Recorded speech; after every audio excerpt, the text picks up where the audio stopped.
This week we are at the ISAGA conference, which is the International Simulation and Gaming Conference, and we are here with a large proportion of the SESAM program.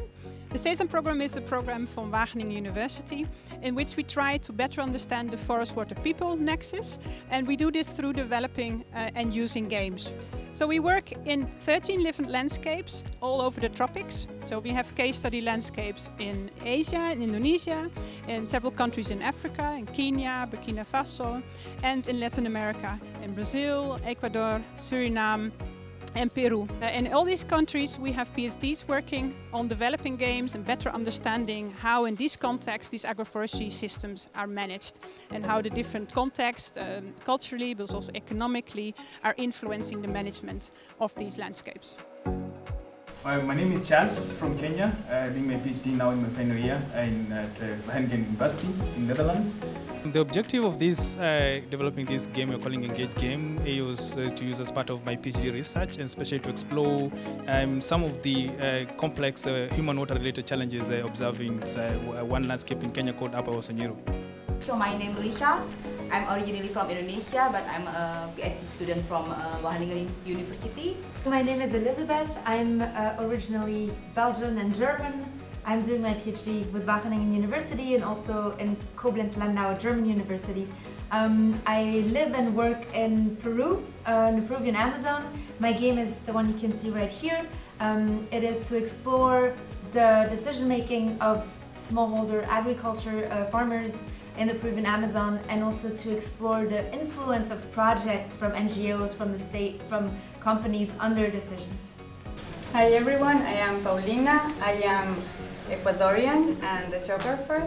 My game is that one there. I'm the last year of the PhD as part of the SESAM program as well. So the objective of the game is to understand the social interactions involved in land use decision making, and I work with indigenous and non-indigenous farmers in the Amazon region of Ecuador.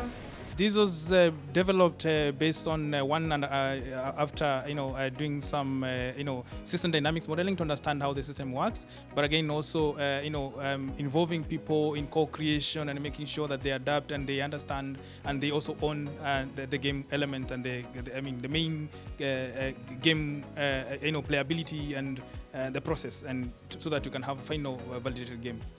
So how I experienced the game that I just played, it was very interesting. It was well thought out. We all enjoyed it. It was fun. At times it was not very clear, but it became clear throughout the game. Frustrating from a perspective of immediately facing disaster and then having to recover.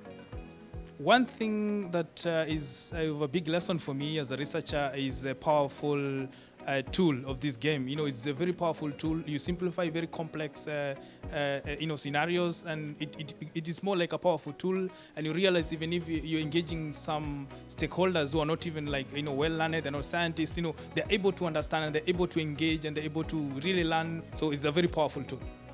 We took away the importance of strategy, of thinking how you grow, how you use your resources, the importance of external events, and the reality of people in the Equatorian region. What I took away from the game is that the using physical marbles as a representation for the water is quite strong. It's a very simple approach, but very effective to show how there's, let's say, limited amount of water available, and that there's this link between upstream and downstream effects. Which, the downstream effect is quite obvious with the drought coming in less water, but that it immediately goes upstream also with the effects that I take from the game.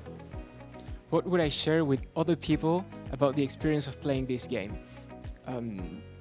I would tell them that it's interesting, that it makes you think, it's fun, you enjoy discussing with others and thinking about the situation of people that you don't usually get to think about, and yet they give you some of the food that you eat.